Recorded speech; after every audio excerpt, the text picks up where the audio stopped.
मनीष जी, बार बार ये बात उठती है, कभी कांग्रेस कहती है, कभी टीएमसी कहती है, कभी लालू जी की पार्टी कहती है, कभी अखिलेश यादव की पार्टी कहती है कि ये बार बार मुकदमे क्यों हो रहे हैं अदालतों में, बदायूं को लेकर, अजमेर को लेकर, यहाँ को लेकर।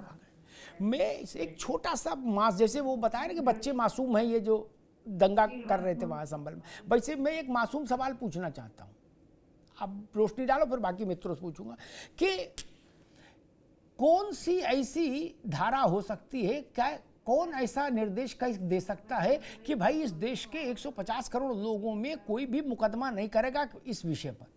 ऐसा तो एम्बार्गो लग नहीं सकता, हर किसी को आजादी है। मैं समझ नहीं पा रहा। सच्चाई ये है, इन सबको रोकने का पूरा इंतजाम कांग्रेस ने किया था। एक स्पेशल कानून बनाया और उसमें कहा गया यथास्थिति रहेगी। और मजे की बात है, जिन मंदिरों पे डिस्प्यूट था उन पर यह कानून लागू नहीं था। आजकल एक बड़ी खबर आ रही है, हर व्यक्ति कह रहा है, खासकर लिबरल लोग बहुत कह रहे हैं, वो कह रही है कि भाई जब अयोध्या का मामला निपटा तो हमने सोचा कि ये मामला अब खत्म हो गया, अब हमारी मस्जिदों पर क्लेम नहीं होंगे। और मैं उन लोगों को आज आपके माध्यम से कहना चाहता हूं, मैं बताना चाहता हूं कि जब विश्व हिंदू परिषद रिक्वेस्ट कर रही थी कि हम 3500 हिंदू मंदिरों से दावा छोड़ देंगे, सिर्फ 3 मंदिर दे दो, और ये आपकी जफर याब जिलानी की all India Muslim personal law board और इन सब ने स्पष्ट मना कर दिया। अयोध्या का मंदिर कानून से मिला है, मुस्लिम समाज की दरियादिली से नहीं मिला है। अगर मिला होता तो शायद संभली की घटना नहीं होती। तो ये बात किसी को कहने का अधिकार ही नहीं है। और देखिए, अपनी खोई हुई प्रॉपर्टी को वापस लेने का अधिकार संविधान प्रदत्त है। संविधान के मूल अधिकारों में शामिल है। बीच में ना बोलिए, संविधान के मूल अधिकारों में शामिल है और वो अधिकार हमारा आपका सबका रहेगा। और जिस तरीके से अगर हमारी प्रॉपर्टी किसी के पास है तो वो ली जाएगी, बिल्कुल वैसे ही जैसे वक्त की जीवन में आपको अगर जीवन में भारतीय जनता पार्टी के प्रवक्ता राज शर्मा मेरे नाम, आपको ना तो राजनीतिक टिकट देगी, ना कोई मास्क बनाएगी, ना कोई आपको सकेगी। अभी तो थोड़े बहुत बचती होगी पैसे, बाद में नहीं देगी। ये याद रखिएगा, एक धर्म की बात करने वाले ऐसे आरएसएस के प्रवक्ता की जिंदगी हथेली में है। सही बता रहा हूं मैं, नहीं भाई, आपने 3 मिनट में आप किसी जगह नहीं आओगे। ये तो आप आज की तारीख में 1200, 1500, 2000, 2500 रुपए लेके आते हो और बोलते हो। आप जैसे विश्लेषकों को मैं लखनऊ, दिल्ली में बहुत देखता हूं, जो यहाँ टीवी में सीखते हैं और सुबह लेते हैं। मैं सही बता रहा हूँ, आपको देखा, मैं बता रहा हूँ, आप लोग चक्कर मारते हो और यूनियन मास्क लगा के आप लोग, अरे मनीष भाई, मास्क लगा कर आप पैसे लेकर बोलते हैं। आप क्या बोला अभी? आपने क्या बोला अभी? आपको सिर्फ बीजेपी में अच्छाइयां दिखती हैं। अगर आप सही विश्लेषक हो तो मुझे 3 कमियां बताओ बीजेपी, 3 कमियां बताओ। नहीं बताओगे क्योंकि बताने के लिए ना, अरे आप 3 कमियां बोल दो, आपकी पेमेंट हो जाएगी। आप अगर हिम्मत है, आपको चैनल में करोड़ों लोग देख रहे हैं, आपको चैनल करता हूँ मनीष भाई, आप 3 कमियां गिना दो, आपकी पेमेंट बता दो, आपकी पेमेंट रुक जाएगी। बता रहा हूं मैं आपको। ये बात ऐसे तो फिर भी सही था, और आप क्यों बोलते हो दीवानी साहब दीवाना? अरे मुझे ये बता दो, कितने लेके आए?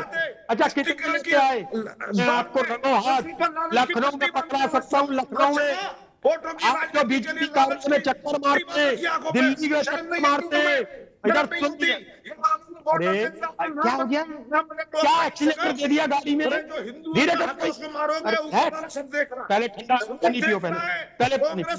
अरे मनीष भाई पानी पियो, मनीष भाई, अरे भैया पानी पियो, मनीष भाई पानी पियो पहले।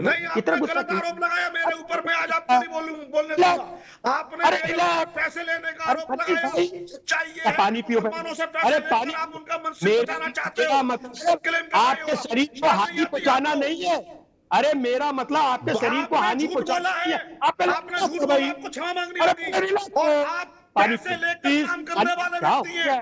क्या आप पैसे लेकर काम करने वाले व्यक्ति में पूछना चाहता हूं कुछ हो गया आपको, बीजेपी नहीं करेगी कुछ, मैं कह रहा घर में नहीं जाएगी, कुछ हो गया आपको, आप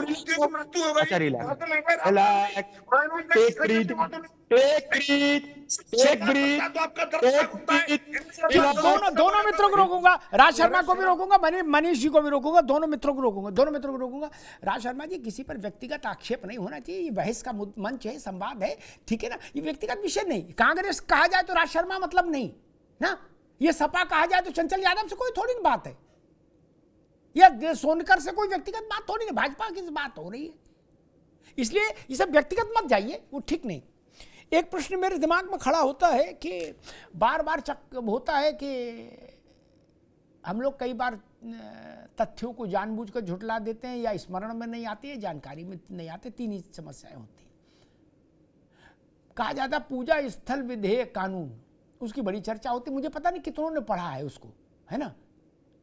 ये जब पारित हो रहा था तब मैं एक पत्रकार के नाते मीडिया गैलरी में था लोकसभा की, ठीक, बाकी कितने लोगों ने गूगल से पढ़ा, या कितना आप पढ़ने की कोशिश कर रहे हैं कि चलो अमिताभ जी करें तुरंत खोल लो देखें क्या है, इतनी जल्दी खोले से समझ में नहीं आएगा, लंबा काम है। उसका एक ऑपरेटिव पार्ट राज शर्मा जिसमें मैं सवाल पूछना चाहता हूं, उसमें यह है कि जो इमारतें भारतीय पुरातत्व सर्वेक्षण विभाग के द्वारा संरक्षित हैं, वो इमारतें इस कानून की परिधि से बाहर होंगी,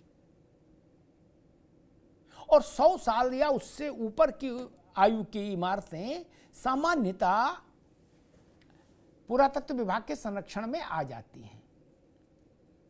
कौन कह रहा कि जी कैसे मुकदमा कर दिया, लाठी लाओ, कोई गुनाह हो गया क्या मुकदमा होना?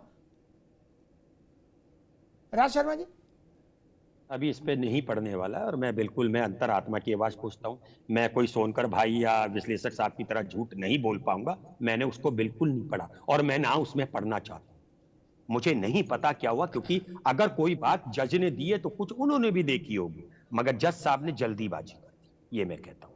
देखिए, हम टीवी पे बैठते हैं, हमें थोड़ा सा हम कुछ भी बोल दें अपने को डिफेंड करने के लिए, अपने बोले पार्टी को, लेकिन एक बात याद रखिएगा, ऐसे शब्द हमें चारों को बैठे हुए, और खासतौर विश्लेषक जी को, ऐसे शब्द नहीं बोलने जिसका संदेश गलत चला जाए। मैंने कानून नहीं पढ़ा है, मैं गूगल देखता भी नहीं हूं, ये आप भारतीय जनता पार्टी में देखना जो यूं करके दिखा देते हैं, ऐसे हम नहीं देखते हैं। मैं रॉ मटेरियल हूं अमिताभ भैया, मैं रॉ मटेरियल हूं, जो रॉ मटेरियल ही अच्छा होता है। मेरा विशेषाधिकार है पूजा पाठ करना, हिंदू हूं, सनातन हूं, राम की पूजा करता हूं, शिव की पूजा करता हूं, और मैं दावे के संग कह सकता हूं, अभी की अभी ऐसे हाथ पठाऊंगा, राम लल्ला को डेली में धूपबत्ती करता हूं, दावे के संग कहता हूं, मनीष भाई हो या सोनकर साहब, हो सकता है मैं भी झूठ, मगर नहीं करते होंगे, मैं करता हूं, हिंदू हूं, मेरी विचारधारा हिंदू है, अच्छी मैं बात, पूजा पाठ करता हूं। बिल्कुल होना चाहिए अपने धर्म के प्रति, ठीक है। एक बार चंचल के पास जाऊंगा, एक बार रुकिए सब लोग, चंचल के पास अपने धर्म के प्रति, ठीक है राज भाई, अपने धर्म के प्रति इंफीरियरिटी कॉम्प्लेक्स कभी नहीं होना चाहिए, कभी नहीं होना चाहिए। हमारा धर्म हमारा अभिमान है, कौन मूर्ख कहता कि नहीं धर्म से है तो पर्दे के पीछे आ जाओ, नो, हमारा अभिमान है धर्म, हमारी वंश, हमारा परंपरा, हमारी परंपरा, हमारा अभिमान है। वो चोर लोग कमीज के बटन खोल के घूम रहे, और भले आदमी उसको कह रहे कि आप शर्म करो ना। चंचल यादव, बार बार कहा जाता है कि कब ये मुकदमे क्यों हो रहे हैं, क्या ऐसी कोई डिवाइस है जो मुकदमा होना को प्रतिबंधित कर दे? ऐसा तो लोकतंत्र में संभव नहीं, किसी को भी अधिकार है अपनी बात कहने का, अदालत के पास जाने का। एक से सुन लेना फिर उत्तर देना, पहले सुन लो। अदालत ये तय करेगी कि जो उसके पास पिटीशन आई ये सुनने लायक है कि नहीं, या तो खारिज कर देगी, या सुनने लायक होगी तो नोटिस इशू कर देगी और अपना फैसला सुनाएगी। इसमें दूसरों को तकलीफ क्या? बोले बदायूं में कैसे मुकदमा हुआ, अजमेर में कैसे मुकदमा हुआ, अरे भैया कोई माइकल रोक लेगा क्या? बोले कोई किसी का मुकदमा नहीं करेगा, कैसे होगा? नहीं रोक सकते, कैसे रोक लेंगे? मैं समझना चाह रहा हूं। सर, सबसे पहले तो मैं एक बात करना चाहूंगा जी कि आज अगर हम देखें, मैं भी गांव से बिलोंग करता हूं, आजमगढ़ जिले से आता हूं, आप विश्वास नहीं करो, जो प्रमुख समस्याएं हैं देश का हमारा मीडिया और देश का हमारा कॉर्पोरेट हाउसेस, एक बार भी उन चर्चा नहीं होती है। आज बताओ डीएपी की ऐसे बस से बदतर हालत है, लोगों को खादे नहीं मिल रही है। मैं शिक्षा की बात कर लूं, आज कौन सा ऐसा परिवार है जो अपने बच्चे की फीस को लेकर परेशान नहीं है, उसके ऊपर चर्चा नहीं हो रही है। और आज अगर हम बात करते हैं विश्व गुरु बनने की, चाइना का शिक्षा का बजट हमारे आम बजट से 2.5 लाख करोड़ एक्स्ट्रा है, और हम मस्जिद खोद रहे हैं सर। और अगर मस्जिद खोद रहे हैं, आप ऋण दाखिल की बात कर रहे हो, तो अभी बौद्ध धर्म के लोगों ने भी कहा है कि हम लोग भी ऋण दाखिल करेंगे। तो आप बताओ क्या पूरे देश में मंदिर खोदे जाएंगे? कौन रोक सकता है? मेरा सवाल ही दूसरा था बाबू, अब मेरा सवाल दूसरा था। मैं कह रहा हूं कैसे रोक लेंगे? वो मंत्र बताओ कि वो मंत्र पढ़ के रोक लेंगे। कैसे रोक लोगे? बौद्धों को जैन भी मुकदमा कैसे रोक लेगा?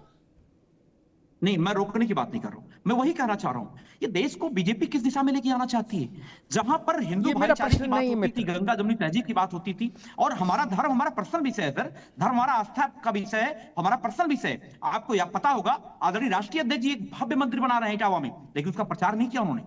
और ऐसा मंदिर जो हिंदुस्तान का बहुत ही मतलब जो है तरीके से वास्तु के हिसाब से लेकर के, आपने देखा बाबा केदार के नाम से इटावा में बन रहा है। और गुप्ता जी, आप जो अभी बात कर रहे थे 350, 400, 500 साल पहले जा रहे थे, गुप्ता जी सुन लीजिए, मैं आपको बताना चाहता हूँ, आप मनुस्मृति, अगर मनुस्मृति बाबा साहब भीमराव अम्बेडकर नहीं जलाए होते तो आप जैसे गुप्ता पत्रकार आज बात नहीं कर रहे होते। अपने बारे में सोचिए, उस समय सोनकर जी बैठे, सोनकर समाज से लेके कहार बड़े ठटे धोबी केवट कुरी मल्ला जातियों को जो गरीब थे उनको बोलने दिया था, वही मनुस्मृति। महिलाओं का सम्मान नहीं था। अरे रुक जाओ भाई, आप बड़ी बड़ी बातें कर रहे हो। रुक जाओ, अभी रुक गए, अभी आगे बात आ गई चंचल आगे बात। दीपक सोनकर के पास जाऊं, जात पर छत पे खड़े होके माइक लगा के बात करेंगे, धर्म गंदी चीज है, ये कौन सी थ्योरी पढ़े हो भाई? है जात जिंदाबाद, धर्म मुर्दाबाद, ये नहीं चलेगा, मुझे स्वीकार नहीं। मुझे अपने धर्म पर गर्व है। बड़ी बड़ी बातें कही गई। उत्तर प्रदेश के एक मुख्यमंत्री ने कहा, चंचल अब रुक जाओ भैया, उत्तर प्रदेश के एक मुख्यमंत्री ने मंच पर माइक से कहा, टीवी में नहीं, मंच पर माइक से कहा, कॉन्फ्रेंस वो चुनाव सभा संबोधित कर रहे थे, राज बाबू आप भी सुन लो।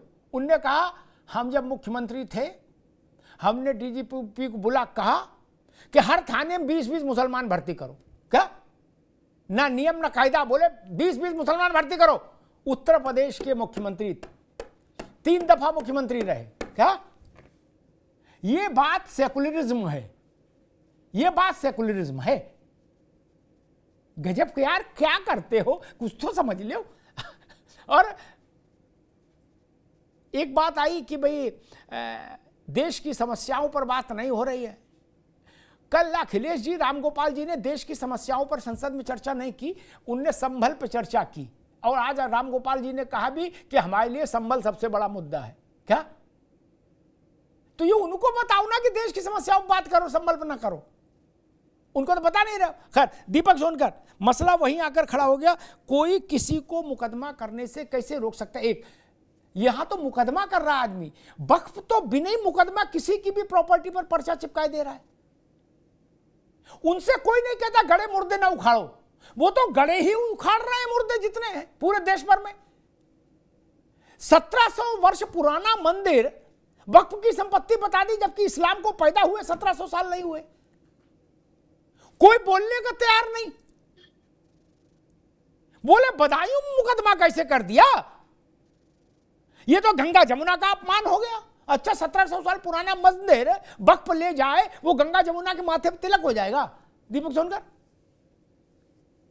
देखिए यही समस्या है कि इनको बोर्ड जिस तरीके से लोगों की जमीनों को हथिया रहा है, जैसे गड़े मुर्दे उखड़ करके पूरे सीधे सामने ला रहा है, वो उन्हें लोकतंत्र की हत्या नजर आता है, वो संविधान का हनन नजर आता है, वो जो है कि गलत काम नजर आता है। मगर वही जो चीज स्थापित है उस पर दिक्कत है इनको। अभी बहुत सारी बातें हमारे चंचल भाई कही, बहुत सारी चर्चा कही, और हमारे अभी मैं एक चर्चा में ही देख रहा था कि कैसे उस वोट बैंक को माने अपने नंबर बढ़ाने के लिए, अपना दिखाने के लिए कैसे जिद चल रही है।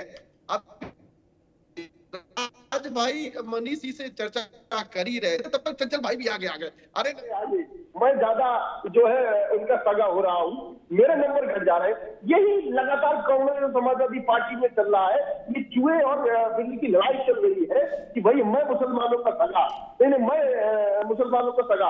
अभी हमारे राज भाई ने कहा मैं हिंदू हूँ, दुपट्टी जलाता हूँ, इंटेलेक्चुअल हूँ। तो कभी राहुल गांधी से पूछा कि क्यों मुझे हिंसक बता रहे थे?